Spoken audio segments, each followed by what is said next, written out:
আয়াত ৮৩ وَيَوْمَ نَحْشُرُ مِنْ كُلِّ أُمَّةٍ فَوْجًا مِّمَّنْ يُكَذِّبُ بِآيَاتِنَا فَهُمْ يُوزَعُونَ।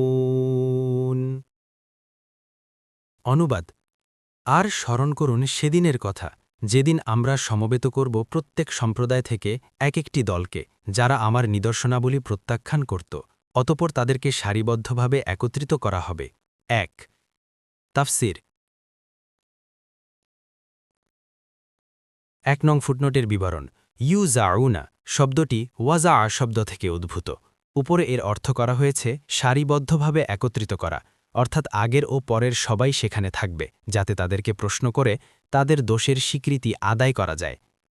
সাআদি এর আরেক অর্থ আছে বাধা দেয়া, তখন অর্থ হবে তাদের অগ্রবর্তী অংশকে বাধা প্রদান করা হবে, যাতে পেছনে পড়া লোক তাদের সাথে মিলে যায়। কোনো কোনো মুফাসসির ওয়াজা শব্দের অর্থ করেছেন ঠেলে দেয়া, অর্থাৎ তাদেরকে ধাক্কা দিয়ে হিসাবের জন্য হাসরের মাঠে নিয়ে যাওয়া হবে। কুরতুবী ও ইবনে কাসির।